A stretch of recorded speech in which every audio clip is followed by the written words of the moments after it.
Hello, and welcome to this week's episode of Convention or Chaos, a podcast where we talk all things politics. I'm your host, Isabella Kane, and today we are diving into the phenomenon of elected politicians crossing the aisle to join an opposing political party. We will explore some recent and historical cases of party switching, and we'll consider some of the impacts and critiques of the practice. So, without further ado, let's talk politics. Imagine this.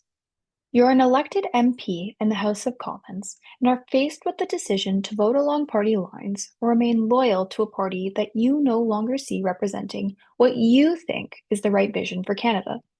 Well, what can you do? This was a very real reality in the politically unpredictable year of 2025 for not just one, but two Conservative MPs. The result was not just defiance of party discipline on a particular vote or issue, but rather both MPs jumped from the Conservative ship and crossed the aisle to join the Liberal caucus. So, how did the Conservatives end up losing two MPs less than a year after an election? Or rather, how did the Liberals gain two more key votes on their quest to hold government? The first of these two MPs to cross the aisle was Nova Scotia's Chris D'Entremont. On November 4th, 2025, D'Entremont announced that he would be leaving the Conservatives for the Liberals in a floor crossing that was aptly timed around one of the most important political votes of the year, the budget. This would be the first budget of the recently elected Carney government and one of the first tests to see if the Liberals could maintain the confidence of the House as a minority. It was do or die for the Liberals, so to speak. The addition of D'Entremont to the Liberal caucus was surely welcomed at this critical time. While not taking them all the way, the addition of another member was a big step in the right direction, making the Liberals only 2 seats short of a majority and increased their odds of political survival. Now, D'Entremont crossing could not have come as a complete surprise, as he was upfront about his considerations to cross the floor. However, he made his decision rather promptly. In fact, within hours of voicing the potential for his departure on the day the budget was presented. That said, he has an extensive history with the Conservative Party. He was a long-standing and prominent progressive Conservative member of the Nova Scotia legislature from 2003 until he ran and won as a federal Conservative member in 2019 and again in 2021 and 2025. His history speaks to a commitment to the Conservative message. It would not typically be an indicator of an MP at risk of quote unquote defecting.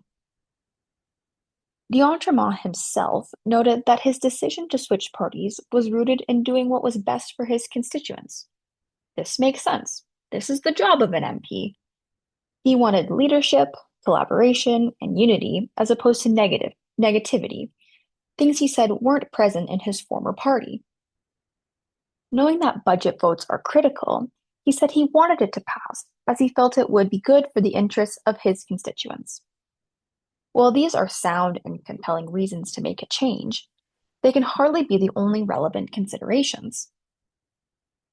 It is particularly noteworthy that D'Entremont just narrowly won re-election in 2025.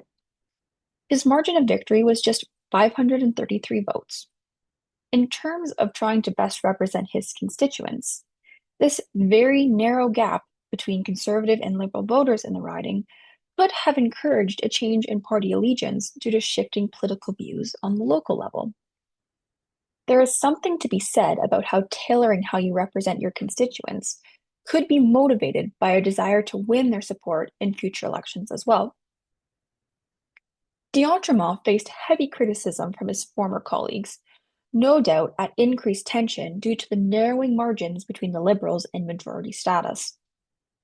At the end of the saga, with the help of the Greens and abstentions, the budget was ultimately passed, and the ever-so-close minority Liberal government lived to see another day. But this was not the end for the Liberals' hopes to reach that magic number of 172 seats and secure their majority.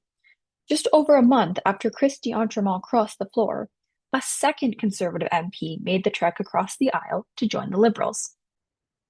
On December 11th, Michael Mah, First-time MP for a riding just outside of Toronto, Markham-Unionville, abruptly and unexpectedly announced that he was crossing the floor to the Liberals. This was not a departure that could have been seen coming, as just a few weeks prior, Ma voted with the Conservatives in opposing the Liberal budget and openly criticized the budget through statements made in Parliament. To this end, Ma even attended the Conservative holiday party the night before he switched sides and claims at that point he was still, quote, truly a Conservative member, end quote. Only then for him to end up attending the Liberals party the next night as their newest caucus member. This lead up of events doesn't show any clear signs of an MP thinking about crossing the floor, making Ma's departure from the Conservatives even more surprising. In his statement announcing he was joining the Liberals, Ma said that his decision was made after listening to his constituents and that the unity and action under Carney's vision for Canada was the way to achieve the priorities important to those in his riding. While again, an MP's ultimate job is to represent the interests of their constituents, it begs the question if this switch was truly an act to secure the best representation, or if there were any other motivating factors. The road to Ma's election may provide some important context here. Historically, Markham-Unionville is a swing riding, switching between the Liberals and Conservatives. During the 2025 election campaign, Ma's opponent was incumbent Liberal MP Paul Chiang. However, just a few weeks before Election Day, Chiang dropped out of the race due to inappropriate comments made about a Conservative candidate in another riding. So while Ma's chances of winning were never zero, and in politics it's always safe to expect the unexpected, he was helped significantly due to this last-minute change resulting in limited name recognition and negative PR for the Liberals. Ma became a first-time MP, winning the riding, but only by a margin of less than 2,000 votes. This series of events adds to the conversation surrounding his reasoning for crossing the floor and support that it is also could have been motivated by the pursuit of electoral longevity. Now, Christian Tremont and Michael Ma are two recent instances of elected representatives crossing the aisle, but they are not alone in Canadian political history. In fact, MPs have been crossing the floor since the time of Confederation. It is reported that since 1867, there have been over 300 MPs who have crossed the aisle in Parliament for a multitude of reasons, ranging from party leadership to dissatisfaction with party mergers. One particularly interesting instance that bears some similarities to those from 2025 is the crossing of Belinda Stronach. In 2005, Belinda Stronach was a prominent name in the Conservative caucus, having just run for leadership of the party in 2004, where she lost to future Prime Minister Stephen Harper. Her case draws similarities to that of Christian Tremont, as her change of party allegiance came at an important time due to the upcoming budget vote. Like in 2025, the 2005 budget under Paul Martin's government was not guaranteed to pass. The Liberal minority, in its coalition with the NDP, did not have enough sure-thing votes to ensure the budget would get voted through. As it turned out, Stronach's crossing was vital to the survival of the budget and government, as it was ultimately passed, but with no votes to spare. Stronach said that her difficult decision to leave the Conservatives was influenced by the need for all parts of Canada to be considered, and that Conservative leadership was impacting national unity. This speaks to her personal motivations and why the Liberals may have been the logical next step. It should, however, be noted that in return for her new support for the Liberal cause, Stronach was given a direct route into the top circle, as she was made Minister of Human Resources and Skills Development. One can't help consider if a former leadership candidate can be swayed by a newfound influential role. Nonetheless, Belinda Stronach's crossing to the Liberals highlights that crossing the aisle is a rare but not unique practice. It becomes an increasingly effective tool to not only realign one's representation with the will of their constituents, but also provides a means to work around the tricky numbers game of Parliament.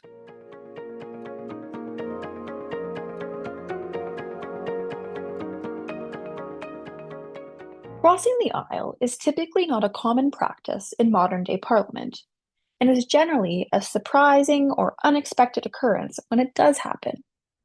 That said, in January 2026, Simon Tuck of the National Post highlighted a series of characteristics that may give insight into which MPs could be more likely to cross over to an opposing party. The first of these two factors identified are electoral considerations and an MP's desire to increase their prominence. Electorally, this includes things like winning by narrow election margins and running in ridings that could flip in a future election. MPs could also be motivated by opportunities to grow their status within a party, particularly when this seems unlikely in a foreseeable timeframe in their former party. These considerations ring true in the two most recent floor crossings. Both Christian Tremont and Michael Ma won their respective ridings by very tight margins, each by less than 5 percentage points. Additionally, as we noted earlier, Ma's riding of Markin Unionville has flip-flopped in recent years. While Christian Tremont has won in the past 3 elections, his riding of Acadianapolis, formerly West Nova, has been represented by 2 other Liberals in the last 25 years, showing potential for it to be considered a swing. The next characteristic identified by Tuck is personal factors, with a major consideration here being an MP's relationship with their party leadership. Now, things in this department seem to have been a bit rockier for Christian Tremont than they were for Michael Ma. First, for Tremont, having been deputy speaker from 2021 to 2025, tension could have arisen when he was not supported in his latest speaker pursuit. Even more, Tremont noted that an aggressive confrontation by conservative leadership only reaffirmed his decision to cross. While parties work hard to keep loyalty strong, pushing too far could have an opposite effect. It's significant to note that both Tremont and Ma cited a need for unity rather than negativity and divisiveness when announcing their crossings. This could be speaking to a dissatisfaction with the leadership of Pierre Poilievre, which has contributed to an increase in polarization in Canada. At this current time of high economic tension, the MPs could be seeking distance or an alternative to this divisive narrative that could only be found in another party. The final characteristic identified is policy considerations. While neither Tremont or Ma cited specific policy disagreements with the Conservatives, they both identify as moderates or centrists. At a time when it seems the Conservatives are continuing to move to the right, Prime Minister Mark Carney may have played a role in appealing to these MPs. Since becoming Prime Minister, Carney has shifted the left of center-leaning Liberals a step closer to the right, making the party more appealing as a moderate option. For Tremont and Ma, looking for an alternative to divisiveness, the Liberals became an option that doesn't necessarily require them to sacrifice their core values and what they were elected to represent. These factors all show that while the floor crossings of both Tremont and Ma were somewhat surprising, the signs were there that they could be thinking of leaving. MPs that do cross the floor often receive a lot of criticism for their decision. One of the main concerns with the practice is accountability. MPs are elected by their constituents to represent their interests. However, when an MP decides to cross the aisle, many see this as betrayal. In Michael Ma's riding, a petition collected over 39,000 signatures seeking his resignation after he crossed. Furthermore, an Angus Reid poll conducted in 2018 reported that 42% of Canadians were not in support of MPs being able to freely cross the floor on their own accord. Some of the dissatisfaction for the practice can likely be linked to Canada's first-past-the-post electoral system. As it stands, when voting in an election, constituents vote for who they think will best represent their riding. This is why an individual representative crossing the floor can be allowed. However, in reality, given the prominence of political parties, many people vote with the intention of or think that they are supporting a particular party, making an MP who switches parties appear in the wrong. The recourse constituents have to hold their MPs accountable is only available the next time they're at the polls. Any MP that crosses thinking that they'll have an increase in re-election chances due to their change in party should, however, think twice, as history shows it doesn't guarantee a clear-cut victory. Research conducted in 2015 identified 72 unique MPs who crossed the aisle from Confederation to 2015. It's important to note this total excluded those switching to sit as independents and those who ran as non-incumbents after a break. Of those 72 MPs, only 27 of them lost upon running for re-election. While this may seem like a small percentage, it's important to put that number in context. Looking across different time periods, it was found that from 1993 to 2015, there were 20 floor crossers, and of those 20, only 6 were re-elected. These decreasing re-election odds seem to correspond with the increase of importance of political parties themselves, showing that party loyalty matters deeply. While crossing the floor may hinder re-election prospects, it isn't always the case. Belinda Stronach is an example of an MP who survived re-election. However, the strong importance of parties clearly plays a role in getting and maintaining support, something any MP thinking of crossing should be mindful of. Finally, the practice of crossing the aisle is not something unique to Canada. Turning to the UK, since 1979, they've had over 90 MPs cross the floor. In fact, over 40 countries around the world have put in place laws limiting defections from political parties with various levels of stringency. While findings have noted that most of the world's established democracies have not implemented or removed their anti-defection laws to uphold their democratic freedoms, these laws do provide an avenue to address accountability concerns arising from the practice. In Canada, there are currently no limits on crossing the aisle in Parliament. However, there have been several attempts to implement reform, federally and provincially. In the last 20 years, several private members' bills have been put forward in Parliament proposing limits on MPs crossing the floor. One example is Bill C-446, introduced in 2009, which proposed that MPs crossing from one party to another had to resign and run in a by-election, or they could leave their original party but would have to sit as an independent in the House. Eventually, under an NDP government, Manitoba enacted changes that were very similar to those proposed in Bill C-446, which were in place from 2006 until they were removed by the governing Progressive Conservatives in 2018. Now, one compelling argument in support of laws restricting crossing the aisle is that they uphold the Section 3 charter right to vote and meaningful participation. Stiles argues that this right can be undermined when an MP crosses, as voters wouldn't have had full and complete information to place a meaningful vote, given the party switch. Ultimately, there have been no successful attempts to place limits on the practice federally, and given the relatively infrequent occurrence of crossing the aisle, any Section 3 concerns can arguably be meaningfully balanced with MPs' democratic freedoms and the ability to voice dissatisfaction during the next election. There is merit to restrictions requiring an MP to sit as an independent upon leaving a party when you consider the views of constituents. However, changes are unlikely to be made unless the practice of crossing occurs on a more common basis. So, where does this leave us? Well, crossing the aisle is still somewhat rare in Canada and can occur for a range of politically or personally motivated reasons. As it stands, there are no restrictions on the practice other than having to be accountable to your constituents in the next election. Before we go, let's recap on the fate of the Liberals. With the crossing of D'Entremont and Ma, there are now only one seat away from the required 172 for a majority. But this just in, a live breaking news update as we speak.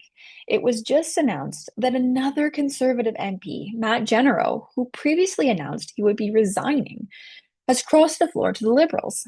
What a testament to the volatile nature of politics in Canada.